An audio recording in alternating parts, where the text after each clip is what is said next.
The capital நண்பர்களுக்கு வணக்கம். நான் உங்கள் நிரஞ்சன். இப்போ நான் இருக்கிறது டெல்லி ஏர்போர்ட்ல தான். ஏன்னா இப்போ நடக்கிறது தமிழ்நாடு சட்டமன்ற தேர்தலா இல்லை டெல்லி சட்டமன்ற தேர்தலான்னு தெரியல. எதுக்கு எடுத்தாலும் டெல்லிக்கு கிளம்பி வந்துடுறாங்க. அதிலும் குறிப்பா பாரதிய ஜனதா கட்சி கூட கூட்டணி வைக்கிறவங்களும் கூட்டணி வைக்கிறதுக்காக முயற்சி பண்ணிக்கிட்டு இருக்காங்கல்ல, வேற யாரும் இல்லைங்க, அதிமுகவும் தாவேகாவும் தான் தொடர்ச்சியா டெல்லிக்கு வந்துகிட்டே இருக்காங்க. அந்த வகையில எடப்பாடி பழனிசாமி அவர்களும் கிட்டத்தட்ட ஒரு 10 நாள் இடைவெளியிலேயே மீண்டும் டெல்லிக்கு வந்திருக்கிறாரு. அமித்ஷா அவர்களை பார்க்க போறாரு. விஜய் அவர்கள் டெல்லிக்கு வந்துட்டு போறாரு. எலெக்ஷன் அனௌன்ஸ்மெண்ட் அப்படின்றது வருது. நேத்து இரவு பாஜகவுடைய தேர்தல் ஆலோசனை கூட்டம் அப்படின்றது பிரதமர் நரேந்திர மோடி கலந்துக்கிட்ட அந்த கூட்டம் அப்படின்றது நடக்குது. அந்த அன்னைக்கு இரவே எடப்பாடி பழனிசாமிக்கு ஃபோன் பண்ணி கிளம்பி வாங்க அப்படின்ற ஒரு உத்தரவு அமித்ஷா வீட்டில இருந்து போகுது. எடப்பாடி பழனிசாமியும் வந்துட்டாரு. இன்னும் கொஞ்ச நேரத்துல சந்திப்பு அப்படின்றதும் நடக்க போகுது.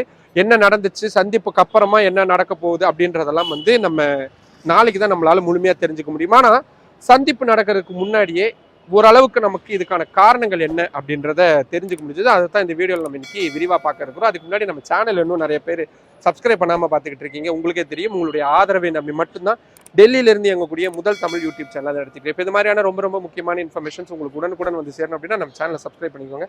வாங்க இப்போ வீடியோக்குள்ள போகலாம். நம்ம வீடியோஸ்ல நம்ம எப்பவுமே ஒன்று சொல்லிட்டு இருப்போம், பாஜகவுடைய தலைமையில அதிமுக கூட்டணி இருக்கா, இல்ல அதிமுக தலைமையில பாஜக கூட்டணி இருக்கா அப்படின்றது தான் காரணம்.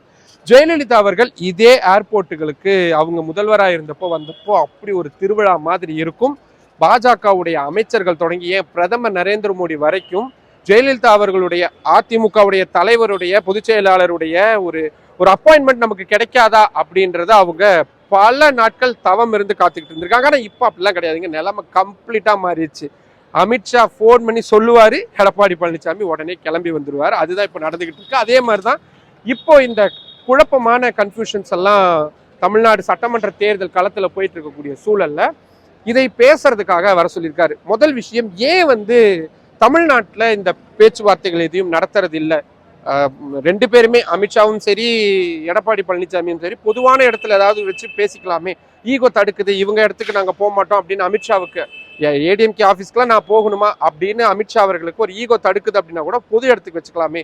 என்னன்னா ஏதாவது ஒட்டு கேட்டுருவாங்க, இல்லாத தகவல்கள் வெளியே கசிஞ்சிரும் அப்படின்ற பயம் ரொம்ப அடிப்படையான விஷயம். அதுதான். ரெண்டாவது, நான் தான் உங்களுக்கு பாஸ், கிளம்பி வாங்கன்னு சொன்னா வந்து தீரணும் அப்படின்றத மீண்டும் அமித்ஷா நிரூபிக்கணும்னு நினைக்கிறாரு. அதனாலதான் எடப்பாடி பழனிசாமியை தொடர்ச்சியா கூப்பிட்டுட்டே இருக்கிறாரு. தேர்தல் நடக்குது, பிரச்சாரங்களா தீவிரமா போயிட்டு இருக்கிறது. ஒவ்வொரு மணி துளியும் எவ்வளவு முக்கியம்னு எல்லாருக்குமே தெரியும். அப்படி இருந்தும் கூட அது எல்லாத்தையும் விட்டுட்டு ஒரு நாள் 2 நாள் எடப்பாடி பழனிசாமி டெல்லியில காத்து கிடக்கிறாரு அப்படின்னா அமித்ஷா எந்த டோன்ல கூப்பிட்டுருப்பாரு அப்படின்றத நேர்களான நீங்களே முடிவு பண்ணிக்கோங்க. சரி, இப்ப எதுக்காக வந்திருக்கிறாங்க? ஆக்சுவலா பாஜக இந்த சட்டமன்ற தேர்தலுக்காக போட்டு வச்ச பிளான் அத்தனையுமே கிட்டத்தட்ட தவிடுபடி ஆயிருக்கு தான் சொல்லணும். ஏன்னா டிஎம்கே கூட்டணியை எப்படியாவது கண்டமணிக்கு உடைச்சிடணும் அப்படின்ற ஒரு பெரும் திட்டம் அப்படின்றது இருந்தது. காங்கிரஸ் கட்சி கடைசி நேரம் வரைக்கும் எந்த அளவுக்கு அவங்க அந்த பிரச்சனைகள்லாம் ஈடுபட்டாங்க அப்படின்றது உங்களுக்கு தெரியும். எப்படியாவது தாவேகா கூட போயிடணும். ஏன்னா தாவேகாவுடைய விஷயங்களையும் முடிவு பண்ணக்கூடிய இடத்துலதான் பாஜக இருக்கிறாங்க. வெளிப்படையா வேணா விஜய் அவர்கள் சொல்லாம இருக்கலாம், எனக்கு யாரும் கிடையாது, நான் தனியா தான் கூட்டணி நிக்கிறேன் அப்படி இப்படின்னு சொல்லலாம். ஏன் நேத்து நடந்த இஃப்தார் பார்ட்டியில கூட கூட்டணி இல்லை அப்படின்றத பாஜகவுடைய பெயரை சொல்லாம இருந்திருக்கிறாரு. அதிமுகவும் பாஜகவும் விஜய் கிட்ட எதிர்பார்க்குது. இன்னும் எக்ஸாக்டா சொல்லணும்னா விஜய் கிட்ட பாஜக எதிர்பார்க்கிறது ரொம்ப சிம்பிளான விஷயம். இந்த தேர்தல்ல எங்களை நீங்க அட்டாக் பண்ணி பேசாதீங்க, எங்க கூட்டணி அட்டாக் பண்ணி பேசாதீங்க. ஏன்னா விஜய் அவர்களுக்குன்னு அவரை ஃபாலோ பண்ணக்கூடிய தொண்டர்களுக்குன்னு ஒரு மாஸ் அப்படின்றது இருக்கதான் செய்யுது. அதுல மாற்று கருத்து இல்லை. அப்படி இருக்கும் பொழுது டிஎம்கேவை அடிக்கிற அளவுக்கு பிஜேபியும் போட்டு அடிக்கிறாருன்னு வச்சுக்கோங்களேன், பிஜேபி அதிமுக கூட்டணிக்கு போக வேண்டிய வாக்குகள் அப்படின்றது அவங்களுக்கு போகாம இருக்கும். அது பெரிய அளவுல தடுக்கப்படும். அதுக்காக தான் தொடர்ச்சியா விஜய் அவர்களுக்கு கடுமையான நெருக்கடி அப்படின்றத கொடுத்துக்கிட்டே இருக்கிறாங்க. சரி, அது ஒரு பக்கம் இருக்கட்டும். எடப்பாடி ஏன் வராரு அப்படின்னா, இப்போ விஜய் அவர்களை எப்படியாவது சமாதானப்படுத்தி கூட்டிட்டு வந்துடணும் அப்படின்றதுல ரொம்ப தெளிவா இருக்கிறாங்க பாஜக. ஆனா அதுக்கு விஜய் அவர்கள் தரப்பும் சம்மதிக்கல, எடப்பாடி பழனிசாமி தரப்பும் சம்மதிக்கல. எந்த விஷயத்துல சம்மதிக்கல?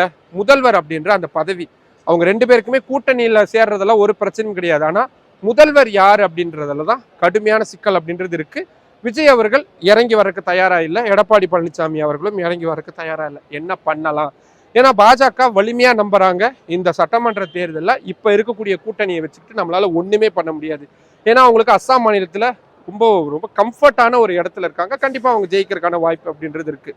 புதுச்சேரியில் திமுக காங்கிரஸ் கூட்டணி கிட்டத்தட்ட தொங்கல்ல தான் இருக்குது. ஸோ ஆப்வியஸ்லி என்ஆர் காங்கிரஸ் கூட இருக்கக்கூடிய அந்த இணக்கத்தினால அவங்க மீண்டும் அங்கே கூட்டணி ஆட்சி அமைக்கிறதுக்கான வாய்ப்பு இருக்குது. மேற்கு வங்க மாநிலத்தில் எதிர்கட்சி அந்தஸ்துக்கு வந்துட்டாங்க. அவங்களுடைய எஸ்டாப்ளிஷ்மெண்ட்டை வந்து அங்கே ப்ரூவ் பண்ணிட்டாங்க. கேரளாவில் அஃப்கோர்ஸ் அவங்களுக்குன்னு மத்திய அமைச்சர்கள் இருக்கிறாங்க. அந்த மாநிலத்திலிருந்து தேர்ந்தெடுக்கப்பட்ட நாடாளுமன்ற உறுப்பினர்கள் இருக்காங்க. ஒரு கணிசமான ஒரு ஓட் பேங்கை நோக்கி அவங்க போயிட்டே இருக்காங்க. ஆனால் தமிழ்நாடு மட்டும்தான் அவங்களுக்கு இந்த 5 மாநில சட்டமன்ற தேர்தலும் சரி, ஒட்டுமொத்தமாகவும் சரி, அவங்களுக்கு எட்டாக்கனியாவே இருந்துகிட்டு இருக்கு. ஸோ ஏதாவது பண்ணணும். அடுத்த 2029 நாடாளுமன்ற தேர்தலுக்கு நம்ம தயாராகணும்னா குறைந்தபட்சம் ஒரு 10-15 சட்டமன்ற உறுப்பினர்களாவது நம்ம கிட்ட இருக்கணும் அப்படின்றதும், ஒரு நல்ல ஒரு வாக்கு வங்கி இருக்கணும் அப்படின்றதையும் ரொம்ப கணிசமாவே நம்புறாங்க பாஜக தலைமை, குறிப்பா அமித்ஷா அவர்கள். ஆனா அது எதுவுமே கைகூடாம போறதுக்கு காரணம் அதிமுகவுடைய கூட்டணி, பாஜக கூட்டணி வலிமை இல்லாத ஒரு கூட்டணியா தான் இருக்கு. நீங்க நல்லா எடுத்துக்கோங்க, அதிமுகவுக்குள்ளேயே எத்தனை ஃப்ராக்ஷன்ஸ் இருக்கு. டிடிவி தினகரன் அதிமுகலேருந்து போனவர் தனித்தனியாக தான் நிற்கிறாங்க. அது எந்த அளவுக்கு சக்ஸஸ் ஆகும்னு தெரியாது. ஏன்னா அவங்களுக்கு இருக்கக்கூடிய அந்த சமுதாய ஜாதி ஓட்டு அப்படின்றது கடுமையான முறையில் பாதிக்கப்படும். சசிகலா அவர்கள் அதிமுகவில் இருந்தவங்க கூட இல்லை. ஓபிஎஸ் அவர்கள் அதிமுகலேருந்து பிரிஞ்சு டிஎம்கேக்கு போயிட்டாரு. சின்னதாவோ பெருசாவோ நிச்சயமா ஏதாவது ஒரு தாக்கத்தை அவர் ஏற்படுத்துவார். பாமகவை எடுத்துக்கோங்க, 2 பிரிவாக பிரிஞ்சிருக்காங்க. இவங்களை தவிர மற்றவங்க எல்லாருமே ரொம்ப சின்ன சின்ன கட்சிகளாக தான் இருக்கிறாங்க. ஸோ என்ன பண்ணுறதுன்னு தெரியல. அதே நேரத்தில் நீங்கள் திமுகவுடைய கூட்டணி எடுத்துக்கோங்க, விடுதலை சிறுத்தைகளுக்குள்ள எந்த விதமான பிரிவும் கிடையாது. கம்யூனிஸ்டுகளுக்குள்ளேயும் உட்பிரிவுகள் உள் சண்டை அப்படின்றதெல்லாம் எதுவும் கிடையாது. காங்கிரஸ் உள் சண்டையிலே ஊறி போனாங்க, அவங்கள நம்ம கைவிட்டுருவோம். மற்றபடி இருக்கக்கூடிய பெரும்பாலானவங்களுக்கு வந்து கூட்டணியில் ரொம்ப முன்ன பின்ன சீட்டு ஒதுக்கீடுகளில் முன்ன பின்ன இருந்தாலும் கூட அந்தந்த கட்சிகளுக்குள்ள எந்த பெரிய சிக்கலும் இல்லாமல் இருக்கு. ஆனால் அதுக்கு அப்படியே ஆப்போசிட்டாக தான் அதிமுக கூட்டணியில் இருக்கக்கூடிய அத்தனை கட்சிகளுக்குமே இருக்கு. அதிமுகவுக்குமே அதுதான் இருக்கு. அதனால தான் பாஜக ரொம்பவும் பயப்படுறாங்க. ஐயோ இந்த எலெக்ஷன் விட்டுட்டோம்னா திருப்பி நம்ம ஒரு 5 வருடத்துக்கு காத்திருக்கணும். அதனால எப்படியாவது வின்னிங் அந்த பெர்சன்டேஜ் எப்படியாவது அதிகரிக்கணும் அப்படின்றது ரொம்ப தீவிரமா நம்பி தான் விஜய் அவர்களை சமாதானம் செஞ்சு எப்படியாவது கூப்பிட்டு வந்துடணும்னு. ஸோ அதுக்கான ஒரு பேச்சுவார்த்தை நடத்துறதுக்காக தான். மற்றபடி இந்த ஊடகங்கள்லாம் சொல்றாங்கல்ல வெறும் தொகுதிகளை பத்தி பேசுறதுக்காக, சரி நல்லா நோட் பண்ணிக்கோங்க, பேச கூப்பிட்டு அமித்ஷா. அமித்ஷாவுக்கு இந்த தொகுதிகளை கோயம்புத்தூர் தொகுதி எங்களுக்கு கொடுத்துருங்க, வில்லிவாக்கம் தொகுதி அப்படி பேசக்கூடிய ஆள் அமித்ஷா அவர்கள் கிடையாது. முதல்ல அதை நல்லா புரிஞ்சுக்கோங்க. அவர் பேசுறதுக்கு கூப்பிடுறாருன்னா ஈவன் பியூஷ் கோயல் அவர்களே கூட அதெல்லாம் பேச மாட்டாரு. அண்ணாமலை அவர்களோ இல்லை நயினார் நாகேந்திரோ எல் முருகனோ இவங்க கிட்ட கொடுத்துட்டு சீட்டுகளை பத்தி நீங்க பேசிடுங்க, மற்ற விஷயங்களை பத்தி நான் பேசுறேன் அப்படின்னு. பியூஷ் கோயலே அந்த ஸ்டாண்ட்ல இருக்கிறாருன்னா அமித்ஷா எப்படி ஒரு இடங்களை பேசுறதுக்கு, சீட்டுகளை பேசுறதுக்கு அவங்க எப்படி வருவாங்க?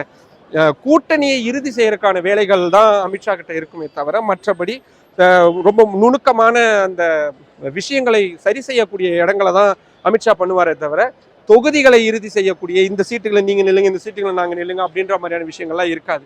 ரெண்டாவது, விஜய் அவர்கள் ஒருவேளை வந்தாருன்னா அவருக்கு சீட்டுகளுக்காக, ஏன்னா ஆதவ் அர்ஜுனாவே ரொம்ப தெளிவாக சொல்லியிருந்தார் 90 சீட்டுகள் வரைக்கும் கொடுக்கறதுக்கு தயாராக இருந்தாங்க அப்படின்னு. ஸோ பேச்சுவார்த்தை நடந்தது உண்மை, இப்பவும் நடந்துகிட்டு இருக்கிறது உண்மை, அதில் மாற்று கருத்தே கிடையாது. ஒருவேளை விஜய் அவர்கள் கடைசி நேரத்தில் வராரு, இல்லை வெளியிருந்த ஆதரவு அந்த மாதிரியான சூழல்லாம் வருதுன்னா எவ்வளவு சீட்டுகளை எப்படிலாம் பகிர்ந்துக்கலாம் அப்படின்ற மாதிரியான ஒரு அடிப்படையான கணக்கீடுகளை ஒரு கொண்டு வர்றதுக்கான ஒரு ரவுண்ட் அப்பா கொண்டு வர்றதுக்கான விஷயங்கள்லாம் நடக்க போகுது. ஆனால் ஒட்டு மொத்தத்தில் அதிமுக என்ன செய்யணும் அப்படின்றத எடப்பாடி பழனிசாமி முடிவெடுக்கலை, அமித்ஷா அவர்கள் தான் முடிவெடுக்கிறாரு அப்படின்றது தான் எடப்பாடி பழனிசாமியுடைய இந்த தொடர் டெல்லி விசிட் அப்படின்றது ரொம்ப தெளிவாக காட்டுது.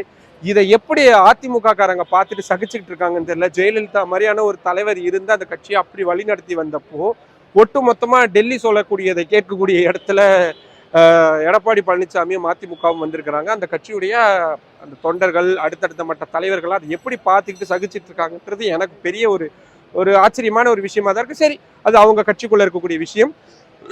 தொடர்ச்சியா நான் இவ்வளவு நேரம் சொன்ன விஷயங்கள் உங்களுக்கு என்ன மாதிரியான கருத்துக்களை கொடுக்குதோ அதை கீழே கமெண்ட் பாக்ஸில் சொல்லுங்க. தொடர்ச்சியா எடப்பாடி பழனிசாமி அமித்ஷாவுடைய அந்த சந்திப்பை நம்ம நேரில் பார்த்து அதிலிருந்து என்னென்ன தகவல்களாக கிடைக்குதோ அதையும் தனி வீடியோவை பார்க்கலாம். மற்றும் ஒரு வீடியோவில் சந்திக்கலாம். நன்றி. நம்மளோட அந்த கேபிட்டல் சேனலை இன்னும் நிறைய பேர் சப்ஸ்கிரைப் பண்ணாமல் பார்த்துக்கிட்டு இருக்கீங்க. உங்களுக்கே தெரியும், உங்களுடைய ஆதரவை நம்பி மட்டும்தான் டெல்லியிலிருந்து எங்கக்கூடிய முதல் தமிழ் யூடியூப் சேனல் அதை நடத்திட்டு இருக்கு. இந்த மாதிரியான ரொம்ப ரொம்ப முக்கியமான இன்ஃபர்மேஷன் உங்களுக்கு உடனுக்குடன் வந்து சேரணும் அப்படின்னா நம்ம சேனலை சப்ஸ்கிரைப் பண்ணிக்கோங்க. நம்ம வீடியோஸை நிறைய பேர் கொண்டு போய் சேருங்க, லைக் பண்ணுங்க, கமெண்ட் பண்ணுங்க. உங்களுடைய ஆதரவை அதிக அளவில் தாருங்கள். நன்றி.